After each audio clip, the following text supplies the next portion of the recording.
la conscience du nom de Jésus. La conscience du nom de Jésus. Et quand nous parlons de ça, c'est pour que nous puissions prendre conscience de l'amour inconditionnel de Dieu pour l'humanité. L'amour inconditionnel de Dieu pour chacun de nous. Lorsque nous allons continuer à voir Christ, à le contempler, à le regarder, nous allons comprendre combien son amour est grand pour nous. Et nous allons découvrir par là notre vraie identité. Parce que le problème de ce monde est de savoir qui nous sommes. Qui est-ce que tu es? Et pour connaître qui est-ce que tu es, il faut voir Christ. Lorsque tu regardes Christ, tu découvres qui est-ce que tu es. Alléluia. Aujourd'hui, la thématique porte sur Jésus est le Père, le Fils et le Saint-Esprit. Jésus est le Père, le Fils et le Saint-Esprit. Ça veut dire quoi? Que Jésus est égal au Père. Jésus est égal au Fils et Jésus est égal au Saint-Esprit. Alléluia.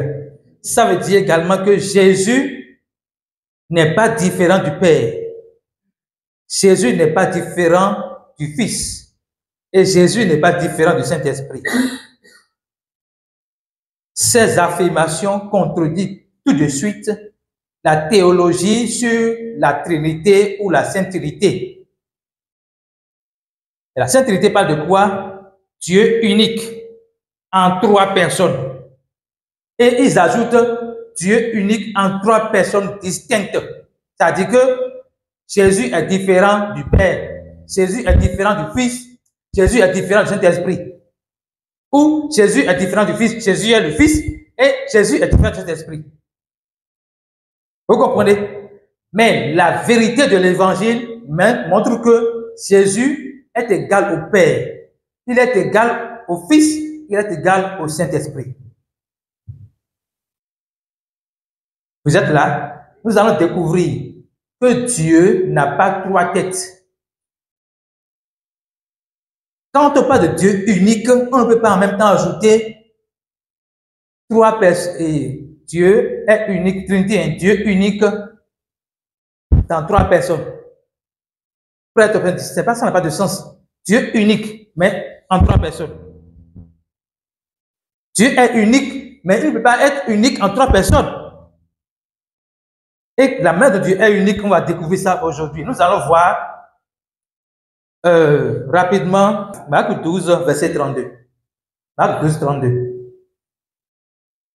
Même les pharisiens savaient que Dieu est unique. Lisons Marc 12, 32. Quelqu'un peut me lire ça, s'il vous plaît.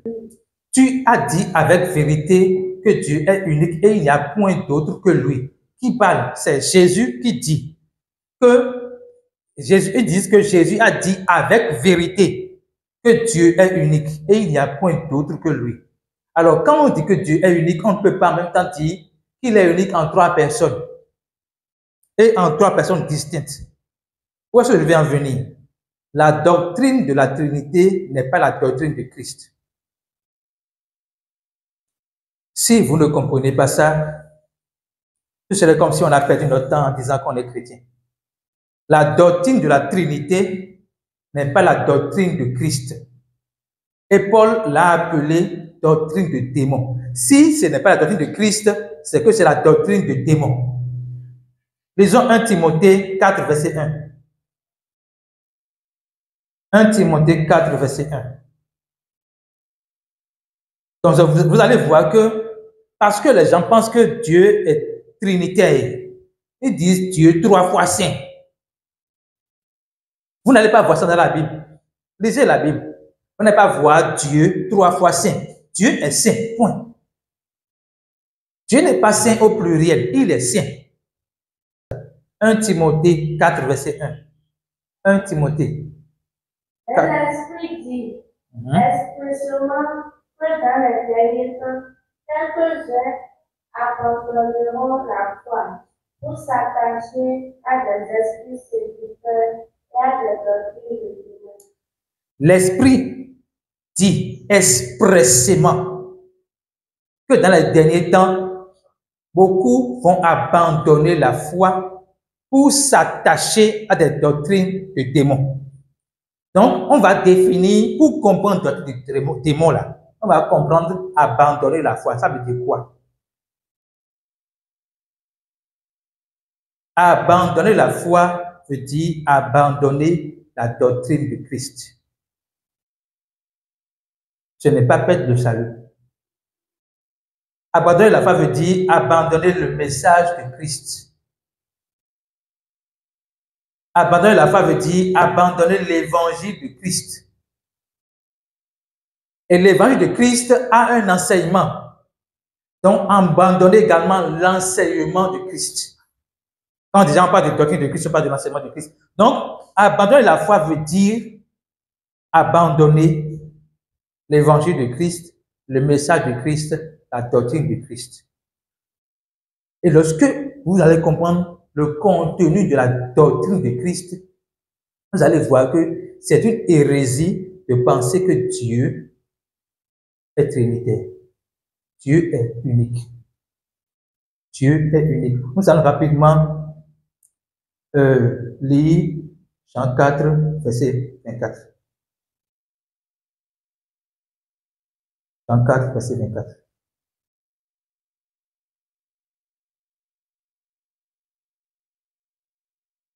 Jean 4, verset 24. Dieu est esprit. Oui. Et il faut que ceux qui l'adorent en esprit et en vérité. Ok, c'est Jésus qui établit une fondation. Parce que depuis qu'on parlait de Dieu est unique, il faut qu'on sache qui est Dieu. Est-ce que Dieu est esprit, âme et corps? Ou Dieu est esprit uniquement? Et Jésus fait savoir que Dieu est esprit. L'esprit n'est pas visible. Dieu n'est pas esprit, âme et corps comme les hommes. Dieu est esprit. S'il vous plaît, esprit là, c'est au singulier ou bien au pluriel. Ça veut dire que Dieu est esprit au singulier. Il n'y a pas deux esprits. Pour qu'on parle de trois personnes, suivez bien. Ce n'est pas deux esprits, trois esprits, qu'on parle de trois personnes. Dieu est esprit au singulier. Donc, quand nous parlons de Dieu unique, nous devons commencer par nous dire Dieu est unique par rapport à quoi? Par rapport à quoi Dieu est unique? Parce qu'il est esprit au singulier. Ce n'est pas esprit au pluriel. Et dans l'esprit au pluriel, on a le Père, le Fils et le Saint-Esprit. C'est l'esprit unique. Donc, on va voir pourquoi est-ce que Dieu, en tant qu'esprit, décide de venir sur la terre sous la forme de Jésus-Christ. Pourquoi? On va remonter dans la Genèse, on ne va pas lire. Dans la Genèse, Dieu a donné une instruction à Adam. Il dit, il a planté au milieu du jardin l'arbre de la vie et l'arbre de la connaissance du bien et du mal. Et il dit à l'homme, tu peux manger de tous les fruits des autres arbres, y compris l'arbre de la vie. Mais l'arbre de la connaissance du bien et du mal, n'en mange pas. Le jour où tu en mangeras, tu mourras. Maintenant, il faut comprendre quelle est l'explication exacte de l'arbre de la vie et l'arbre de la connaissance du bien et du mal. L'arbre de la vie, c'est Jésus-Christ. Jésus est la vie. D'accord? L'arbre de la vie, c'est Jésus-Christ. Maintenant, l'arbre de la connaissance du bien et du mal, c'est quoi? Ça représente quoi dans la révélation? L'absence de Jésus-Christ. Suivez bien. L'arbre de la vie représente Jésus-Christ. L'arbre de la connaissance du bien et du mal représente l'absence de Jésus-Christ. Jésus est la vie. L'absence de la vie, c'est la mort. Jésus est la vie. L'absence de la vie, c'est la mort. C'est pour cela que Dieu prévient Adam en disant, le jour où tu mangeras l'absence de Jésus-Christ, tu vas mourir. Alléluia. Maintenant, l'homme a fait quoi? L'homme a quand même mangé l'arbre de l'absence de Jésus-Christ. Et ce que Dieu a prévu, lui a dit à l'avance, est arrivé. Parce qu'il n'a pas choisi la vie et a choisi la mort, il est mort. Mais mais il est mort spirituellement. Parce que après cela, il a commencé par respirer, il a continué à respirer. Il a même fait des enfants après. Donc, il est mort spirituellement avant de mourir physiquement. Maintenant, parce que lui a fait ce choix à notre place, nous qui venons de lui, quand on dit qu'on vient d'Adam, c'est quoi? Nous qui venons, nous qui sommes nés d'une femme et d'un homme. Comprenez? Nous sommes venus d'Adam qui représente la race humaine. Vous comprenez? Nous sommes venus d'Adam qui représente la race humaine. Donc, sur ce point, nous sommes devenus morts. Nous sommes morts à l'avance, même à notre naissance. Alléluia. Nous étions morts à l'avance, même à notre naissance, sans rien faire. David pouvait dire, depuis le ventre de ma mère, j'ai été conçu dans le péché, alors que sa maman n'a pas commis l'adultère. Mais comment il est conçu dans le péché? Juste qu'il a hérité la nature pécheresse d'Adam. Donc, l'homme est condamné à la mort. Mais l'homme qui est mort ne peut pas se sauver de la mort. L'homme qui est mort ne peut pas lui-même se sauver de la mort. Il va falloir quelqu'un pour l'aider, pour passer de la mort à la vie. Et Dieu regarde, Dieu esprit, comment je vais faire? Comment je vais faire pour sauver l'homme? Et Dieu se tient toujours sur sa parole. Il y a une parole qui dit, sans effusion de sang, il n'y a pas de pardon des péchés. Or, pour que Adam passe de la mort à la vie, il faut qu'il ait le pardon des péchés. C'est pas, il faut que ses péchés soient couverts. Non. Il faut qu'il reçoive le pardon des péchés. Et le pardon des péchés est conditionné à quoi? À ce qu'il y ait effusion de sang. Ce n'est pas seulement quelqu'un va mourir, mais que la personne va verser son sang.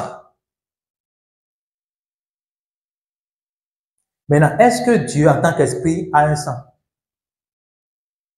Quelqu'un peut me dire, est-ce que Dieu, en tant qu'esprit, a un sang à couler?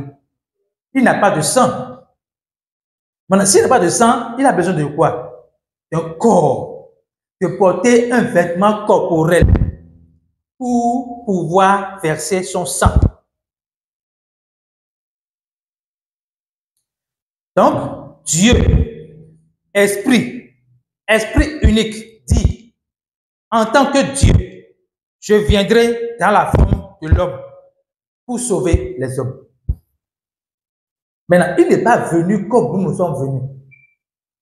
Nous sommes venus suite à une relation entre un homme et une femme, à la semence d'un homme et une femme. C'est parce qu'il y a semence entre l'homme et la femme que nous qui sommes venus d'Adam, nous sommes pécheurs. Maintenant, lui, Dieu, esprit, sans péché, comment il va venir et garder son état de sans péché pour sauver les hommes? Il a regardé, il a dit, je vais venir par le biais d'une femme vierge. Pour qu'on ne dise pas qu'elle a connu un homme, comprenez, avant que moi je ne vienne. Maintenant, notez, la Vierge Marie n'était pas la seule vierge en Israël de son époque. Et quand l'ange venait vers lui, l'ange a dit, tu as trouvé grâce. Ce n'est pas que tu as mérité. Parce que tu es vierge, tu as mérité. Non. Tu as trouvé grâce aux yeux de Dieu. Alléluia. Et Dieu veut venir en toi en tant que Dieu. Et Marie a dit, qu'il me soit fait selon ta volonté. Dès lors que Marie a dit ça, Jésus est conçu dans le sein de Marie par le fruit de la souveraineté de Dieu. Alors, quand on parle de la souveraineté de Dieu, c'est uniquement dans l'œuvre du salut. Je reprends. Quand on dit que Dieu est souverain, qu'il peut faire tout ce qu'il veut, comme il veut, c'est uniquement dans l'œuvre de salut pour sauver les hommes. Ne souffrez pas d'une maladie et dire Dieu est souverain, s'il veut me guérir, il va me guérir. Non. Parce que dans l'œuvre accomplie à la croix, il a dit quoi? Par les mérites de Jésus-Christ, nous avons été guéris. Donc, il a donné la guérison. Donc, mais dans sa souveraineté, en tant que Dieu, il a dit, je viendrai sous la forme d'un homme pour sauver les hommes. Alléluia. Et comment il a fait? Vous allez voir que Dieu n'a pas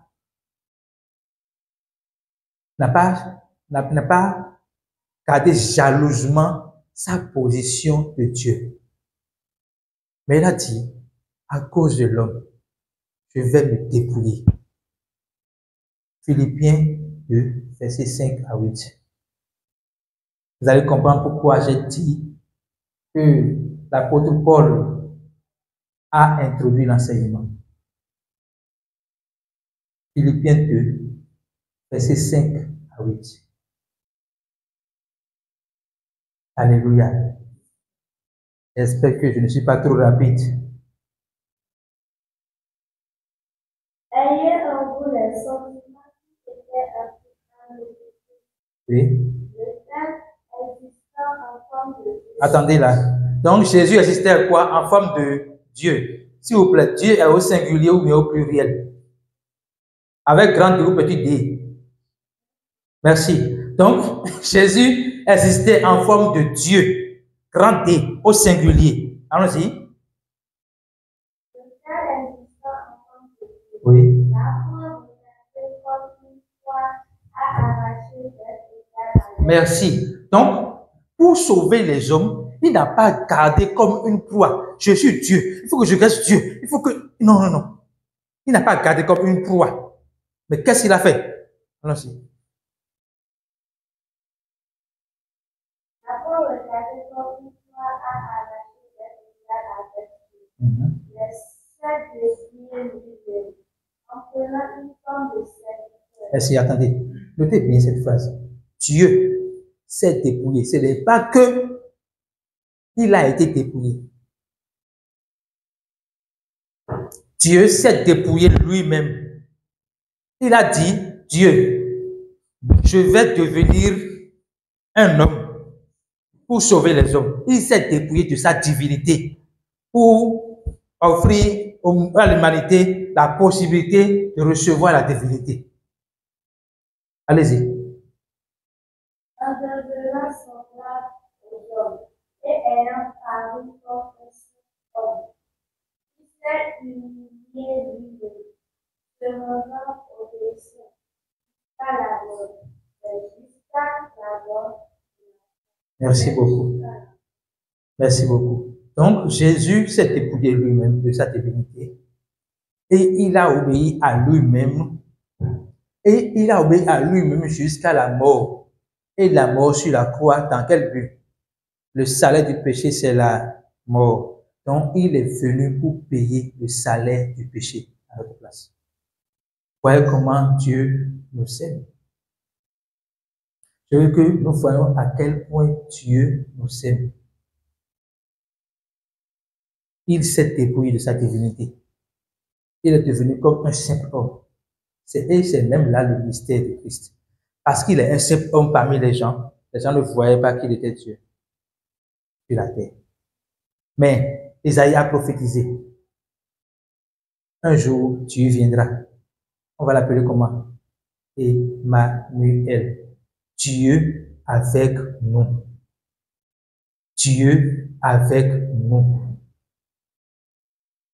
Dieu avec nous. Donc Jésus était comme moi, marchant au milieu des hommes, mais c'était Dieu avec les hommes.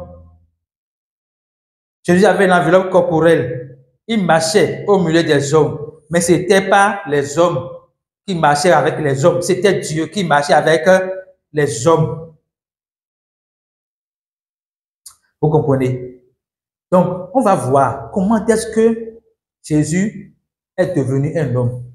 Parce que Jean a eu une révélation, Jean, je parle de l'apôtre de Jésus, hein, il a eu une révélation et il a fait savoir ça dans Jean 1,14. Avant de lire Jean 1,14, on va lire Jean 1,1.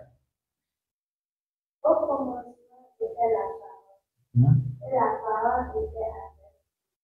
Et la parole était. Au commencement était la parole. Dans Genèse, on a dit quoi? Au commencement Dieu. Dans Genèse 1, au commencement Dieu. Jean 1 dit, au commencement était la parole. Donc, même si on ne fait plus la suite là, on sait que si au commencement Dieu, au commencement était la parole, ça veut dire que la parole est quoi? Verset 14. Donc, la parole qui est Dieu là, a fait quoi? Et la parole a été faite chair, et elle a habité parmi nous, pleine de grâce et de vérité. Donc, la parole qui est Dieu s'est faite chair. A dit que Dieu, Esprit, a choisi de porter une enveloppe corporelle pour sauver les hommes.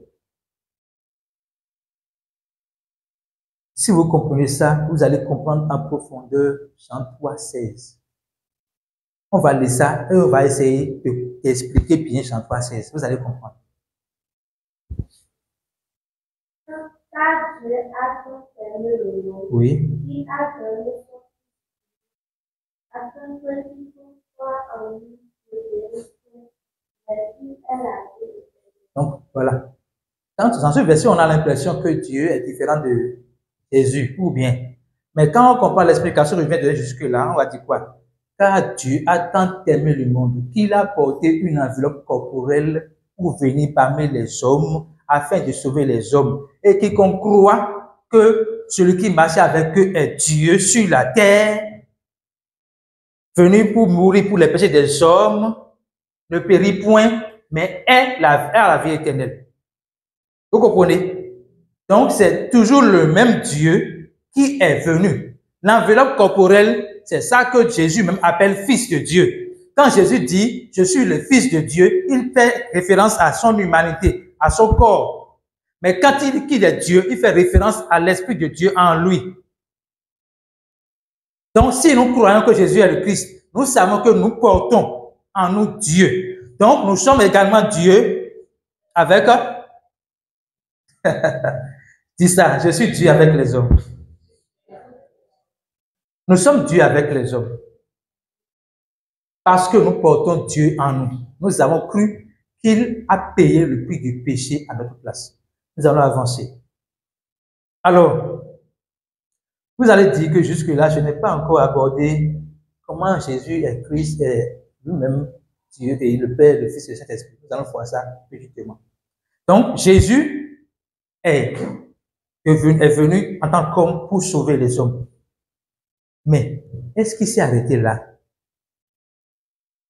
Quand j'étudiais, Dieu m'a montré quelque chose que je vais partager avec vous. C'est grand pour moi et je prie que ça soit grand pour vous. En fait, si Jésus s'était arrêté à... Il est mort à la croix pour le péché de l'humanité. Il serait mort uniquement pour ceux qui existaient à ce moment-là. Et suivez bien ce que je veux dire. Si Jésus était mort uniquement à la croix, il serait mort seulement pour ceux qui existaient à ce moment-là. Mais il a dit non. Mon cœur, ce n'est pas d'être avec les hommes. Mon cœur, c'est de vivre dans les hommes. Mais le secret de l'éternité du salut, c'est quoi? C'est que Jésus est ressuscité le troisième jour. Et quand il est ressuscité, il est monté aux cieux. Et il a dit à ses apôtres, attendez, lorsque je vais venir en vous, vous allez commencer par témoigner de moi. Donc, le témoin, c'est celui qui fait prospérer l'œuvre de salut de Christ. Je ne sais pas si vous comprenez ce que je dis. Lorsque Jésus est ressuscité des morts, pourquoi il est ressuscité des morts? C'est pour que l'œuvre qu'il a accomplie par sa mort soit éternelle, profite aux générations futures. Sinon, il n'allait pas mourir, ressusciter des morts. Mais quand il est venu des morts, il a offert la possibilité à tous les hommes de recevoir Christ au travers de ceux qui ont reçu Christ.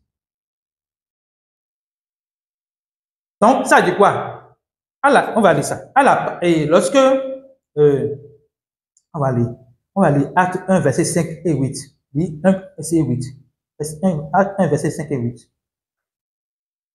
Acte 1, verset 5 et 8. Alléluia. Jean a baptisé d'eau, mais vous, en peu de jours, vous serez baptisés du Saint-Esprit. Car Jean a baptisé d'eau, mais vous, dans peu de temps, vous serez baptisés du Saint-Esprit. Je fais une parenthèse pour continuer l'enseignement. Vous voyez clairement que Jésus n'a pas un focus sur le baptême d'eau. Pour nous qui sommes de la nouvelle création, d'accord? C'est le baptême du Saint-Esprit qui est notre partage. Et dans Ephésiens 4, verset 5, on a dit clairement qu'il y a un seul baptême. Donc, si nous sommes dans la nouvelle alliance, qu'on parle d'un seul baptême, on parle du baptême de l'Esprit Saint. C'est pas autre chose. Maintenant, il dit, vous, Jean-Baptiste, mais vous, dans peu de temps, vous serez baptisés de l'Esprit. Mais pourquoi il dit ça? Pourquoi il dit qu'ils seront baptisés de l'Esprit? Verset 8, s'il vous plaît. Mais vous recevrez une puissance. Le Saint-Esprit viendra sur vous, et vous serez mes témoins à Jérusalem. Donc, la condition pour être témoin de Christ, c'est de recevoir le Saint-Esprit en soi. Et le Saint-Esprit n'était pas disponible tant que Jésus était physiquement sur place. C'est pour cela que Dieu est vraiment unique. Écoutez bien. Le Saint-Esprit n'était pas disponible pour habiter en quelqu'un tant que Jésus était là. D'accord? Et tant que Jésus était sur la terre, il n'est pas, s'il est à Calavi là, il n'est pas en même temps à Calavi et à Cotonou. Vous comprenez? C'est pour cela qu'il a besoin de voyager de ville en ville pour aller vers les gens. D'accord? Donc, maintenant, il a dit quoi?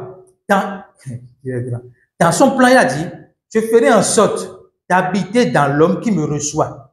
Et l'homme qui me reçoit a la capacité de me donner à un autre homme.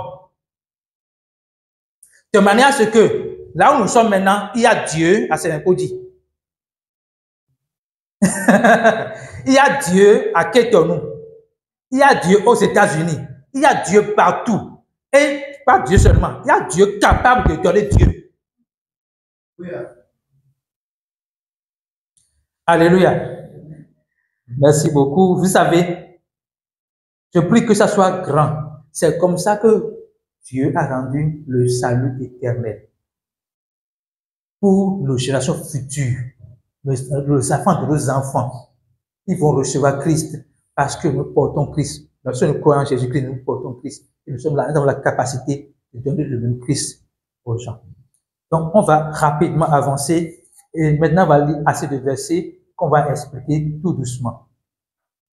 Donc, qu'est-ce que je veux dire par là? Je vais faire une conclusion avant d'avancer. Il y a plusieurs chemins qui mènent à Rome. Mais il n'y a pas deux chemins qui mènent à Dieu. Si nous voulons voir Dieu, nous devons regarder à Jésus-Christ, qui est l'image parfaite de Dieu. Et aujourd'hui, si nous voulons voir Dieu, nous devons voir Amour, qui est l'image parfaite de Dieu. Nous devons voir Papa Kekeli, qui est l'image parfaite de Dieu, parce que nous portons Dieu. Nous pouvons dire aux gens, si tu veux voir Dieu, je peux te le montrer. Moi, Dieu, je suis Dieu sur la terre. Parce que je porte Dieu sur la terre, je porte Dieu en moi. Lorsque nous prenons conscience de cela, notre marche diffère en même temps. Quand tu connais ton identité, qui tu es, ça conditionne en même temps ta marche avec Christ. Donc, je disais qu'on va aller acheter des versets, et ces versets qu'on veut lire, c'est pour prouver que Jésus est égal au Père. Jésus est égal au Fils, et Jésus est égal au Saint-Esprit. On va prouver cela. Jean 14, versets 4 à 11. Je vous prie d'utiliser le micro pour que tout le monde entende.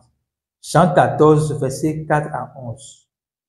Quelqu'un d'autre va ouvrir Romains 8, verset 9.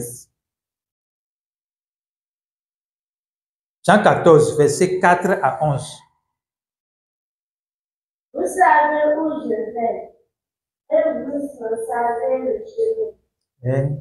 Thomas lui dit, Seigneur, nous le savons où tu vas. Comment pouvons-nous en savoir le chemin? Attendez. Donc, Jésus parlait avec ses apôtres. Et pour lui, les apôtres savent là où il va. Mais Thomas dit, comment peut-on savoir là où tu vas? Réponse de Jésus. Jésus lui dit, je suis le chemin, la vérité et la vie. Nul ne vient au Père que par moi. Donc Jésus répond à Thomas qu'il est le chemin, la vérité et la vie et que personne ne peut aller au Père par lui. Ce n'est pas une blague. Il n'y a pas de Dieu. Alors, si quelqu'un n'adore pas Jésus-Christ, il n'adore pas Dieu. Si quelqu'un n'adore pas Jésus-Christ, il n'adore pas Dieu. Et ce que je dis là, c'est très sérieux. Même Corneille, qui priait Dieu constamment, n'adorait pas Dieu jusqu'au moment où l'ange lui a dit, va voir Pierre et il va te prêcher Dieu. Et quand Pierre lui a prêché le pardon des péchés, il a reçu Christ le jour-là. Et c'est ce jour-là qu'il peut dire qu'il commence par adorer Dieu. Ce qu'il adorait avant, il n'était pas Dieu. Parce que Dieu, adorer Dieu sans Jésus, c'est adorer le diable. Adorer Dieu sans Jésus, c'est adorer le diable. Même si vous avez un caractère moralement correct, adorer Dieu sans Jésus, c'est adorer le diable. Alléluia. Donc, les gens, la suite du verset, s'il vous plaît. Si vous me connaissiez, vous connaissiez aussi mon Père. C'est une question. Allez, ici. Et dès maintenant, vous le connaissez et vous l'avez vu. Attendez là. Vous voyez ce que Jésus dit. Si vous me connaissez, c'est-à-dire si vous me connaissez vraiment, au-delà de mon physique, hein, vous connaîtrez Dieu. Et maintenant, Jésus pense quoi? Maintenant, vous le connaissez. Voilà la question que Philippe pose.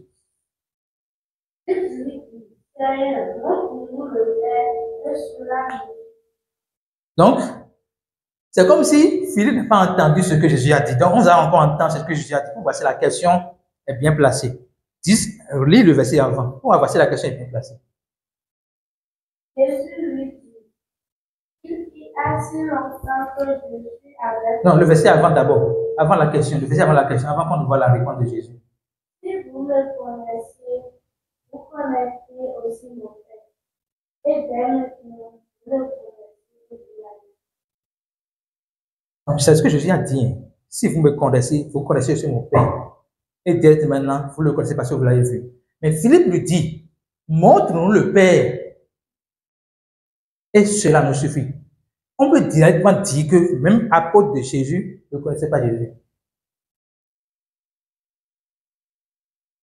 Dans le corps de Christ, il y a beaucoup d'hommes de Dieu qui ne connaissent pas encore Jésus. Et qui peuvent poser des questions. Jésus, montre-nous le Père. Et ça va me suffire. Pourtant, Jésus dit, si vous me connaissez, vous connaissez aussi le Père. Et maintenant, vous le connaissez et vous l'avez vu. Mais Philippe n'est pas convaincu. Et il pose une question comme ça. La réponse de Jésus est quoi? Il n'a pas dit, ah ok, je vais te montrer le Père. Il n'a pas dit ça. Il disait ce qu'il a dit. Jésus lui dit, il y a si longtemps que je suis avec vous, et tu ne m'as pas connu. Celui qui m'a dit a vu le Père. Attendez, il y a si longtemps que je suis avec vous. Mais tu ne me vois que dans le côté charnel. Tu ne me vois pas dans le côté spirituel. Pourtant, je suis le Père. Reprends le verset et suis et continue. Il y a si longtemps. Il y a si longtemps que je suis avec vous, et tu ne m'as pas connu. Celui qui m'a dit a vu le Père. Comment dis-tu? C'est très clair. Est-ce que c'est clair que Jésus est le Père? Je n'ai pas entendu. Hein? C'est clair que Jésus est le Père. Alléluia. On va lire Romains 8, verset 9. Romains 8, verset 9.